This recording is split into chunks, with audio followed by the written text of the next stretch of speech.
한 주간 동안 여러 가지로 섬겨주신 많은 분들께 감사를 드리고 또 오늘 아침에도 식탁을 제공해 주시는 성도님 가정에 감사를 드립니다.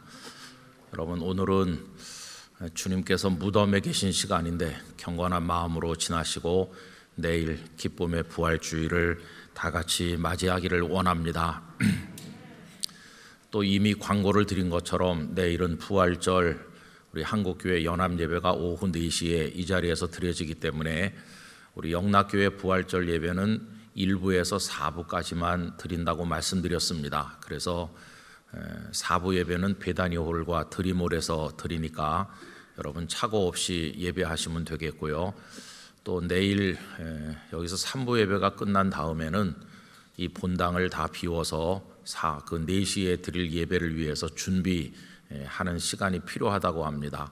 성도님들이 좀 불편하시지만 많이 이해해 주시고, 또 4시 예배 오실 분들을 미리 신청을 받았는데 여러분들 잊지 마시고 그 신분증을 다 지참하셔야 들어오실 수가 있으니까 그렇게 불편해도 꼭 잊지 마시고 준비해 주시기를 부탁을 드리겠습니다. 우리 영락교회 성도들끼리 드리는 예배는 신분증이 필요 없고 우리 얼굴이 신분증인데 연합으로 모이는 데는 신분증이 필요하다고 그래요. 근데 여러분, 천국문에서는 그렇지 않겠죠. 천국문에서는 신분증 검사 같은 건 없고 주님이 우리를 다 알고 계시기 때문에 그냥 들어가면 될 거라고 믿습니다. 믿음의 아름다운 사람들로 살아가기를 간절히 원합니다. 한 20년도 더 된 일인데요, 부산의 어느 교회 목사님께서 성금요일 저녁에 성도들과 함께 모여서 기도회를 열면서 좀 이상해 보이는 퍼포먼스를 하셨습니다. 여기 앞에다가 큰 관을 하나 갖다 놓고 앞에 앉은 장로님부터 한 분씩 차례로 나와서 그 안에 누워서 5초쯤 있다가 일어나는 그런 이상한 퍼포먼스를 했습니다. 목사님의 뜻은 언젠가는 우리가 관에 눕지 않겠느냐, 그러니까 미리 한번 누워봄으로써 우리의 삶과 죽음에 대해서 깊이 생각하는 계기가 됐으면 좋겠다. 그래서 남아있는 시간 동안에 어떻게 살아야 될 것인지를 하나님 앞에서 진지하게 기도하면 좋겠다 하는 뜻으로 그렇게 하였습니다. 그래서 여러분, 어떻게 됐을까요? 그 목사님은 그 교회를 떠나셨습니다. 모든 성도가 분노하면서 왜 목사가 우리를 죽음의 공포 아래 몰아넣느냐 이래가지고 결국 그 목사님은 그 교회를 떠났습니다. 여러분, 그리스도인들임에도 불구하고 또 자신이 언젠간 한번 죽는다는 걸 뻔히 알고 있는 이들임에도 불구하고 한 걸음 더 나가서 부활의 생명을 믿는 성도임에도 불구하고 관에 들어가서 누우라고 하니까 분노하면서 목사님을 공격했고, 결국 목사님은 그 영적인 고통을 이기지 못해서 스스로 그 교회를 떠나셨습니다. 여러분, 그 일을 보면서 우리 같은 목회자들은 참 많은 생각을 해보았어요. 사람들은 다 죽음을 두려워하거나 본능적으로 싫어하는 것 같습니다. 그래서 자기가 거주하는 지역에 화장장이 들어오거나 공동묘지가 세워지는 것을 극렬하게 반대하죠. 마치 자신들은, 그리고 그 지역에 사는 사람들은 영원히 죽지 않는 것처럼 생각하면서 행동하는 듯이 보이기도 합니다. 그런데 여러분 아십니까?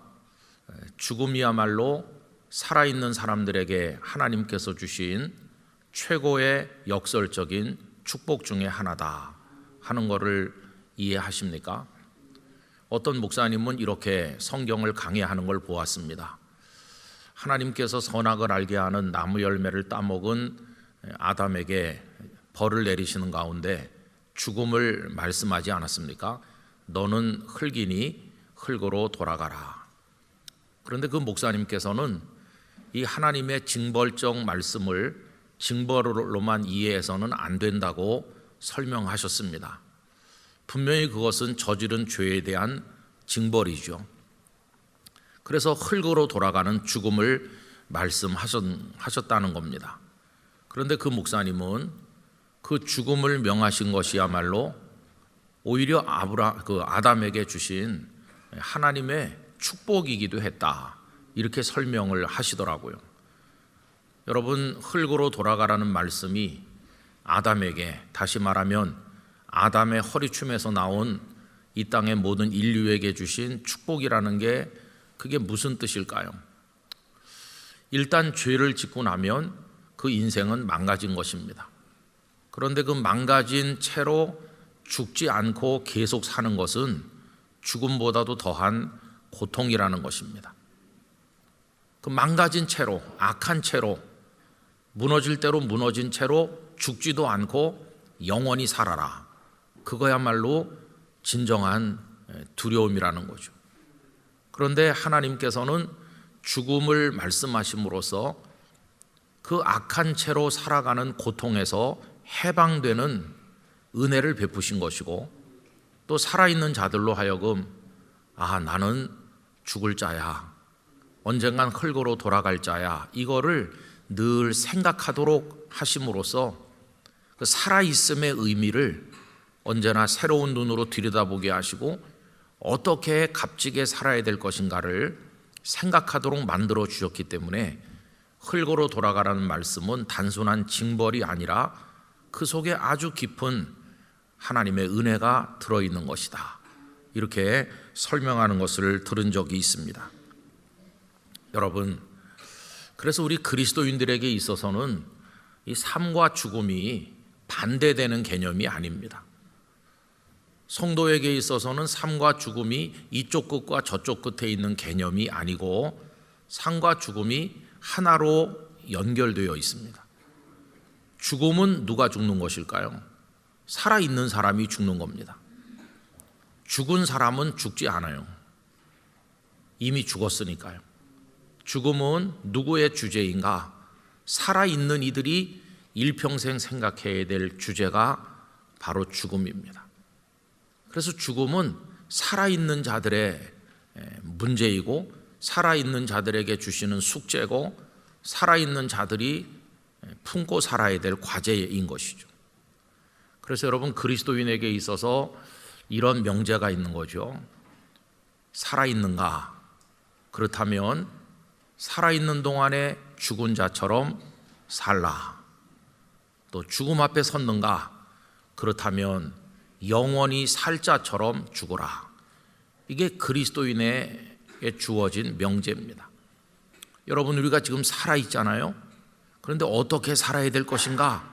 라고 질문할 때 그 답이 죽은 자처럼 살라는 것입니다.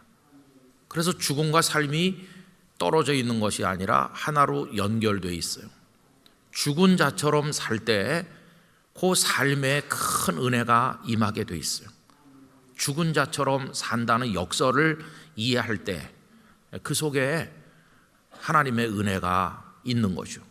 또 죽음을 지금 내가 맞이했다. 내가 다시는 살아 일어날 것 같지 않은 치명적인 병을 앓고 있고 어려운 상황에 있다고 한다면 멸망하여 없어질 자처럼 죽음을 맞이하는 게 아니라 영원히 살 자인 그런 마음으로 죽음을 영접하듯 맞이하라는 것이에요. 이게 이제 그리스도인들에게 주어진 삶과 죽음의 역설적인 이야기고, 그 속에 하나님의 은혜가 있습니다. 여러분, 하나님의 은혜는 삶에도 있고 죽음에도 있습니다. 삶도 하나님의 은혜요, 죽음도 하나님의 은혜입니다. 예수 그리스도 안에서 삶도 축복이 되고 죽음도 축복이 됩니다.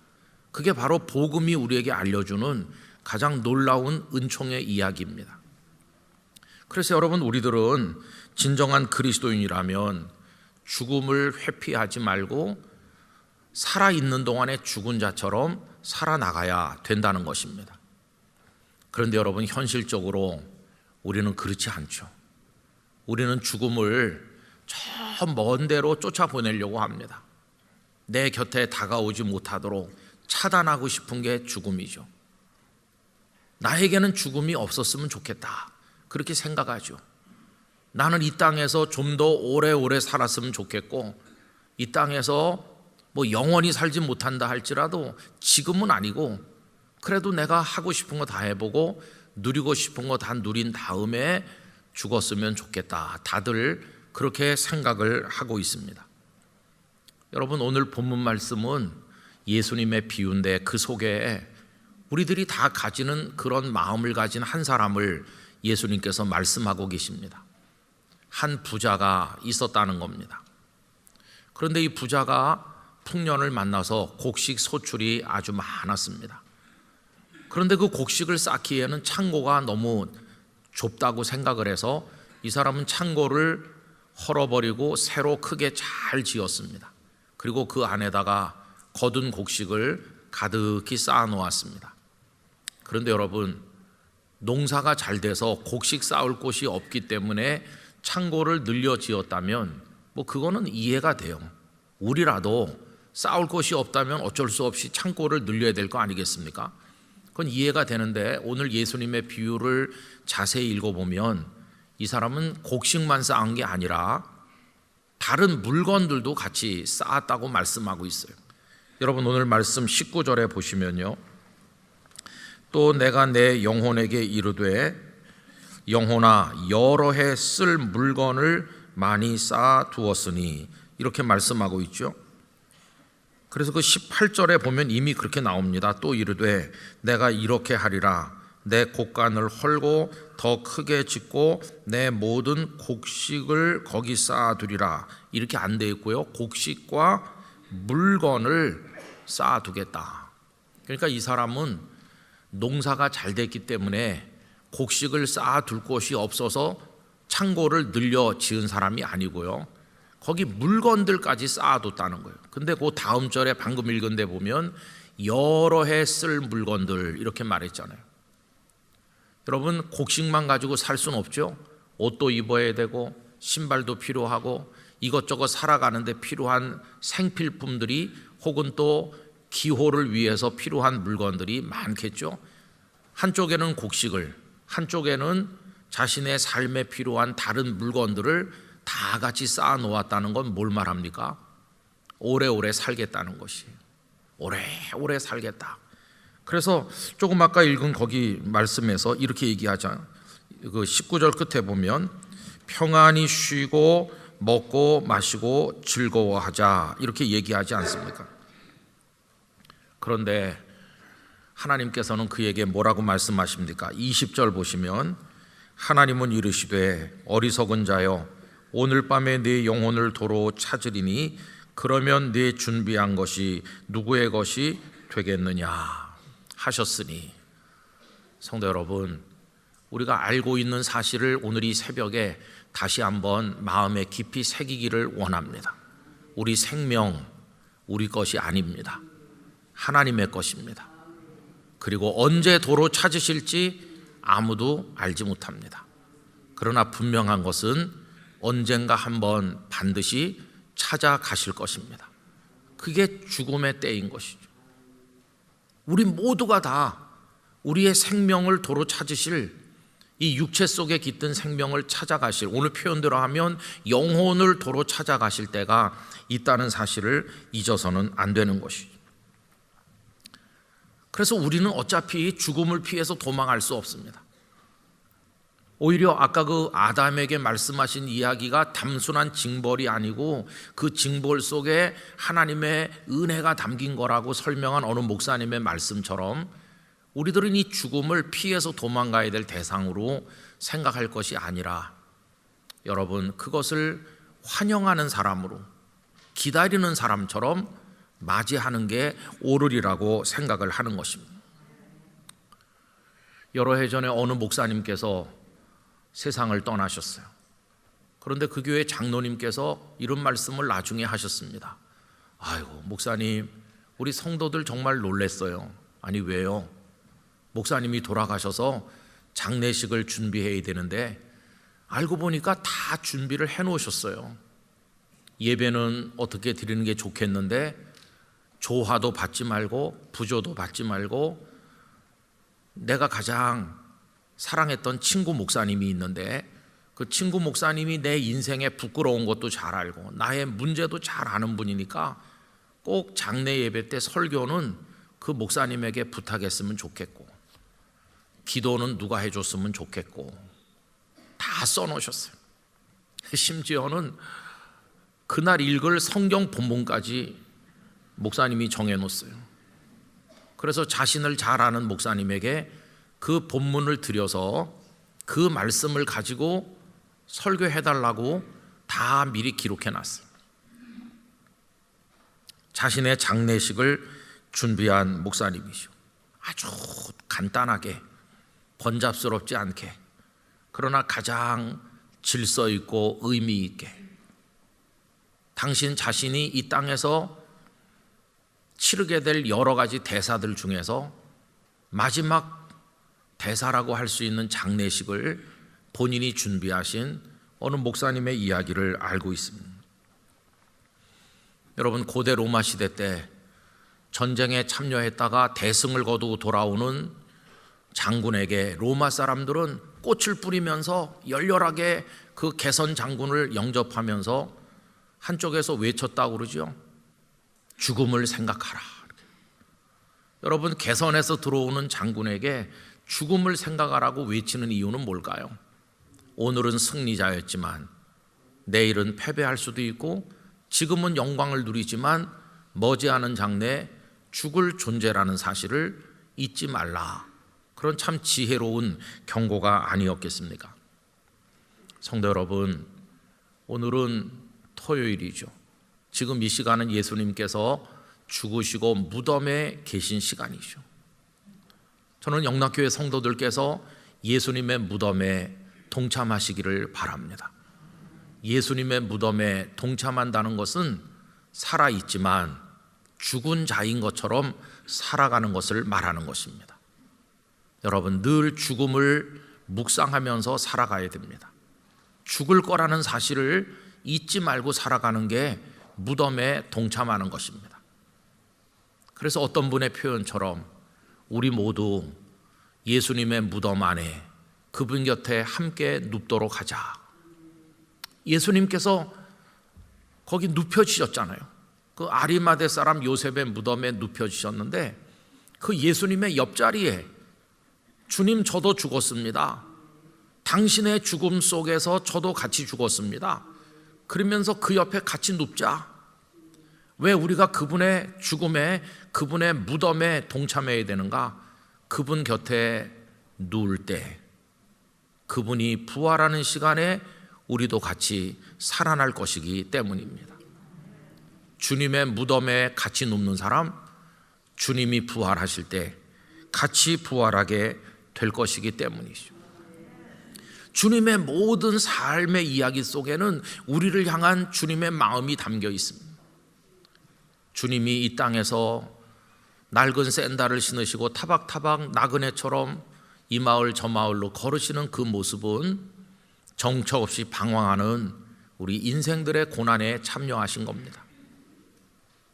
주님께서 사람들에게 침뱉음 당하시고 뺨을 얻어맞으신 것은 이 땅에서 학대당하는 모든 사람들의 고난에 참여하신 것입니다. 주님께서 사형 언도를 받으신 것은 모두가 사형 언도를 지금 받고 살고 있는 우리들인데 우리들의 그 아픔에 참여하신 겁니다. 여러분, 재판장 앞에서 사형 언도를 받는 사람만 사형에 처해지는 게 아니죠. 지금 우리들은 다 이미 죽도록 언도된 사형이 정해진 사람들입니다. 주님은 빌라도 앞에서 사형 언도를 받으심으로써 죽음 앞에 서 있는 모든 인생들의 그 아픔에 동참하신 것이다.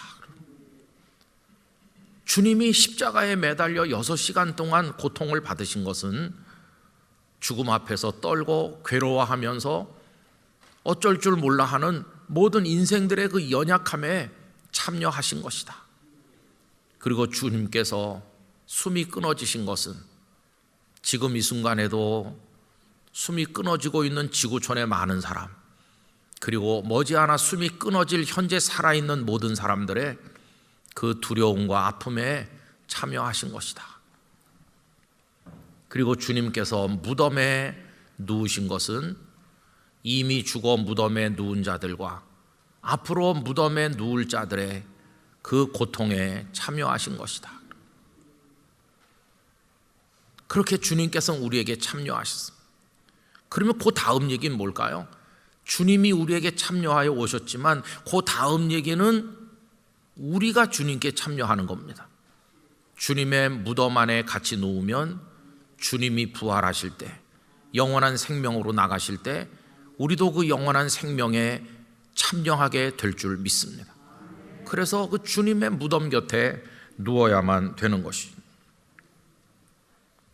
그래서 여러분, 어떤 의미로 우리는 살아있는 동안에 자신의 장례식을 준비하는 어느 목사님처럼 자신의 무덤을 미리 준비해 두는 사람들처럼 살아야만 될 것입니다. 우리가 흠모하는 초대교회 우리 선배들께서는 무덤을 두려워하지 않았어요. 그분들은 성찬 예식을 무덤가에서 행할 때가 많았습니다. 무덤에 눕혀져 있는 순교자들, 먼저 떠난 형제 자매들을 생각하면서 무덤에 둘러선 살아있는 이들과 이미 주 앞에 가신 형제들, 천국에 가 있는 이들이 하늘나라 만찬성에 둘러앉을 것을 생각하면서 무덤가에서 성만찬을 나누는 일이 자주 있었다고 합니다. 여러분, 그리스도인에게 있어서 무덤은 두려운 것이 아니라 정겹기까지 한 것입니다. 부모님의 무덤에 갔을 때 섭섭하다, 그런 감정이 느껴지지만, 그러나 그 무덤을 떠날 때는 섭섭한 감정만 남는 것은 아닙니다. 무덤이라고 하는 것은 하나님께서 우리를 영원한 생명으로 데려가시는 축복의 통로가 되기 때문입니다. 그 무덤을 통과해서 우리들은 다 하나님 앞으로 나가기 때문인 것이죠. 그런 마음으로 주님의 죽음에 동참하고 주님의 무덤에 동참하고 그렇게 살아야 되는 것이죠. 저는 오늘 이 본문에 나오는 이 부자가 이런 마음을 가졌으면 어땠을까 하는 생각이 듭니다. 곡식이 잘 돼가지고 풍년이 들었는데, 곡식 쌓을 곳이 없구나, 창고가 너무 적구나, 이렇게 생각됐을 때 그가 하나님의 마음을 읽을 수 있었다면 얼마나 좋을까요? 하나님, 저에게 쌓을 곳이 없도록 복을 주십니다. 하나님께서 주시는 모든 복에는 그 이유가 있다고 하는데 저의 손에 이렇게 많은 걸 주시는 이유가 무엇인지 깨닫게 하여 주시옵소서. 그렇다고 한다면 풍년의 때라도 굶주리는 사람이 있을 거 아닙니까? 자기 땅이 있어야 추수를 할 수 있는 것인데 땅 한 평 없이 유리방황하는 사람들은 그해 농사가 풍년이든 흉년이든 어렵기는 매 마찬가지일 것입니다. 나에게 풍족하게 주신 것은 어려운 이들에게 나누라는 뜻이 그 속에 있는 줄로 믿습니다. 그러면서 그가 창고를 더 늘려 짓지 말고 오히려 창고 안에 쌓여 있는 것까지 퍼내서 어려운 형제 자매들에게 다 나누어 주면서 여러 해 쓸 물건을 비축할 그걸 가지고 당장 오늘 생계가 막막한 이들에게 나눌 수 있었다면, 그렇다면 그는 천국으로 나가는 길을 준비하는 사람이 되지 않았을까? 그리고도 경제적 여유가 있었다면 그는 그 여유를 가지고 자그마한 나중에 자신이 죽으면 누울 무덤 하나쯤 준비해 놓았으면 얼마나 좋았을까? 종종 자신이 누울 무덤을 찾아가서 지금 살아있는가? 머지않아 이곳에 누울 자라는 걸 잊지 말고 살자, 이렇게 스스로 다짐하면서 하나님 앞에 겸손하게 엎드리는 자로 살았더라면 얼마나 좋았을까? 여러분, 그렇게 무덤을 준비한 사람이 성경에 있었죠. 다름 아닌 아리마대 사람 요셉입니다. 그는 자신의 무덤을 하나 준비해 둔 사람이었습니다. 그가 예수님을 만나기 전에 무덤을 준비했는지 예수님을 만난 이후에 무덤을 준비했는지는 알 수 없으나 아리마대 사람 요셉에게는 아무도 사용하지 않은 새 무덤이 하나 있었습니다. 저는 요셉이 무덤을 준비했었다는 그 사실을 통해서 적어도 그가 방종하는 사람은 아니었으리라고 생각합니다.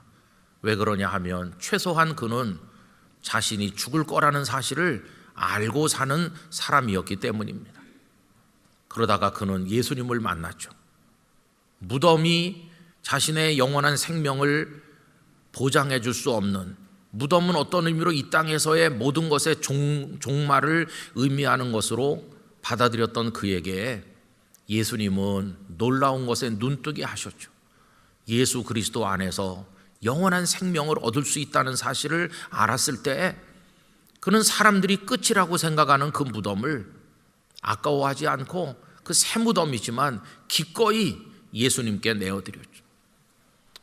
그가 예수님께 자신의 무덤을 기쁜 마음으로 내드리면서 무슨 생각을 했을까요?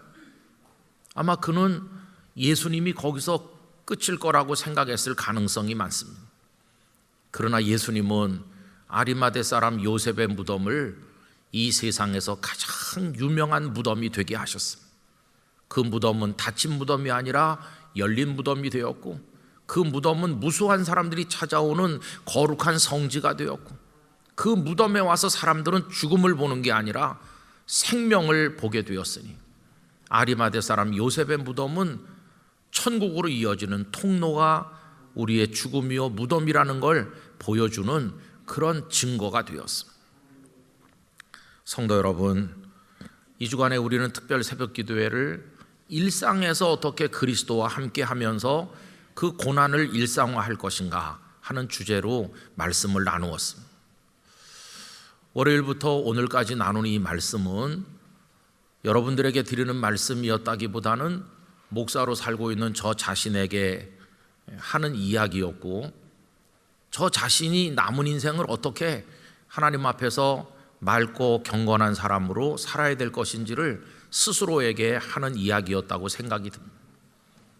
그래서 첫날 새벽에 말씀드린 것처럼 이 고난주간 특별 새벽 기도회는 다른 여느 때의 특별 새벽 기도와는 좀 달리 주님과 우리 사이의 관계를, 주님 앞에 서 있는 우리의 삶을 가장 근본의 차원에서 되돌아보게 하는 시간이라고 생각을 하는 것입니다. 그래서 아주 근본적인 우리의 신앙의 허위의식부터 우리가 어떻게 하나님 앞에서 살아야 될 것인지, 특별히 죽음과 영원한 생명의 그 문제, 죄의 문제, 십자가의 그 주님의 사랑, 이런 것들을 생각을 하면서 한 주간 동안 묵상을 해 나왔습니다. 지난 목요일 아침에 여기서 새벽 기도회가 마친 다음에 우리 선교관에서 한국 순교자 기념사업회가 주관하는 작은 모임이 있었습니다. 예배를 드리고 호남신학대학교에서 강의하고 계시는 교수님 한 분이 오셔서 순교 신앙에 관해서 잠시 특강을 했었습니다. 그때 제가 참 의미 있는 이야기들을 몇 마디 들었습니다. 그분은 말씀하기를 순교자는 말이 없다는 것입니다. 순교하셔서 하나님 앞에 가신 우리 선배들은 이미 다 세상을 떠나셨기 때문에 당신들의 죽음에 대해서나 뭐 그 이후의 일에 대해서 일절 말씀하지 않는다는 것입니다. 그분들을 순교자로 존경하는 것, 순교자로 추서하는 것, 그거는 살아있는 사람들의 과제라는 겁니다. 살아있는 사람들이 아무개 장로님, 아무개 권사님, 집사님, 목사님은 정말 믿음의 순교를 하셨습니다. 우리가 그분들을 기리고 그 신앙과 삶을 배웁시다. 이렇게 해야 되는 건 살아있는 사람들의 몫이라는 것입니다. 그리고 순교 신앙은 누가 만들어 나가야 되나? 죽은 분들이 만드는 게 아니고 살아있는 사람들이 늘 거룩한 죽음을 생각하면서 순교 신앙을 구축해 나갈 사명이 있다는 것입니다. 그래서 그 교수님은 이 순교 신앙의 과제는 죽은 분들의 과제가 아니라 살아있는 우리들의 과제라고 말씀을 하셨습니다. 여러분, 순교가 무엇입니까? 첫째로 순교는 죽음이죠. 그런데 단순한 죽음이 아니라 주님 앞에서 고난받는 죽음이 순교죠. 순교에는 죽음과 고난이 같이 들어있는 것입니다. 결국 그게 우리 그리스도인들이 이 땅에 살아가야 될 모습이죠. 아까 서두에서 성도는 살아있는 동안 죽은 자처럼 살아야 된다고 할 때 바로 그걸 이야기하는 것입니다. 주님이 우리를 위해서 고난받으셨으니까 우리도 일상의 삶 속에서 고난받는 자처럼 사랑하고 순종하고 주님을 따라가는 마음으로 살면서 그 고난에 참여하면서 오늘이라도 하나님께서 우리 영혼을 불러갈 그런 날이 온다고 한다면 그것을 통과해서 영원한 생명의 나라로 가는 줄 믿고 두려워하지 말고 오늘 말씀의 제목처럼 무덤에 동참하는 자가 되어서 예수님 옆에 눕는 심정으로 살아가야만 될 거라는 것입니다. 여러분, 이런 정신으로 우리의 살아있는 시간을 받아들여 살아간다면 우리는 교만하지 않을 것입니다. 그리고 우리는 방종하지도 않을 것입니다. 더러운 욕망에 취하지도 않을 것이라고 믿습니다. 우리의 영이 맑아질 거라고 생각합니다. 세상을 향한 덕지덕지 붙은 그 찌꺼기 같은 미련과 욕망을 다 떨쳐낼 수 있을 것이고 자유하는 영혼으로 우리 주님을 바라볼 수 있을 것이라고 믿습니다. 얽매이기 쉬운 모든 죄를 끊어버리는 예리한 칼은 무엇인가? 바로 이겁니다. 우리를 얽어매고 있는 많은 것들이 있는데, 무거운 짐과 죄들이 있는데 그걸 다 끊어내고 자유하는 영혼으로 훨훨 날듯이 하나님 앞에 살아갈 수 있는 그 비결이 무엇인가? 주님의 무덤에 같이 눕는 심정으로 살아가는 것입니다. 그렇게 한다면 우리들이 하던 100마디 말에 90마디는 없어질 것입니다. 다 쓸데없는 이야기야. 허무한 이야기다. 그리고 우리가 애착심을 가지는 세상의 욕망들이 다 끊어질 것입니다. 그리고 정말 삶이 단순해지고 초점이 분명해지면서 주님 나라에 이르는 그 주제만을 가슴에 품고 살아가게 될 것이라고 믿습니다. 그렇게 할 때 우리 영혼이 정화될 것이고 우리 영락교회가 정결한 교회가 될 것이고 부질없는 우리의 모든 것들은 다 사라지고 생명의 구주이신 예수 그리스도만 바라볼 수 있게 될 것이라고 믿습니다.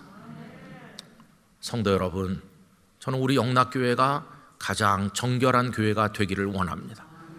가장 놀라운 생명의 능력을 축복으로 얻는 교회가 되기를 원합니다.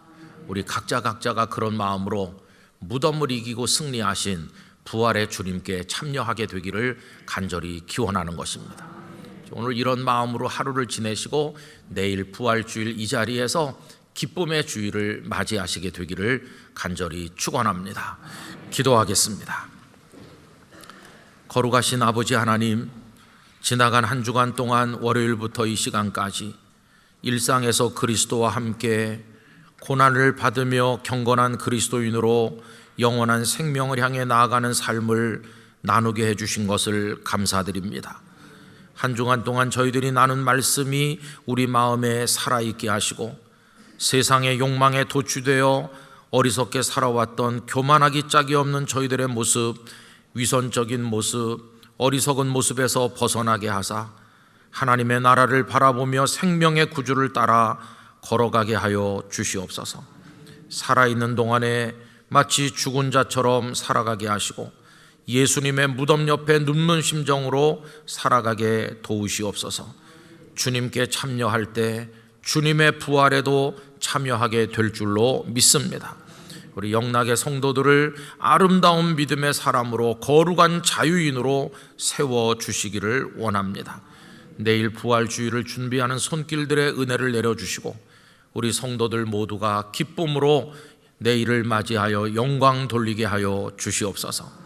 한 주간 동안 섬기고 봉사한 분들에게 은혜를 베푸시고 또 귀한 식탁을 제공하는 가정에 하나님의 복을 내려주시며 이 새벽에 우리가 올려드리는 한마디 한마디 기도를 우리 주님께서 연락하여 주시옵소서. 이제는 우리를 위해 십자가 지시고 부활하신 생명의 구주 예수 그리스도의 은혜와 아버지 하나님의 사랑과 성령님의 교통하심이 살아있는 동안에 죽은 자처럼 살며 죽음 앞에 섰을 때 영원히 살 자로 죽음까지도 기꺼이 맞이하기를 원하면서 우리 주님께 동참하기를 원하는 우리 영락의 성도들 위해 영원히 함께 하시기를 축원하옵나이다. 아멘.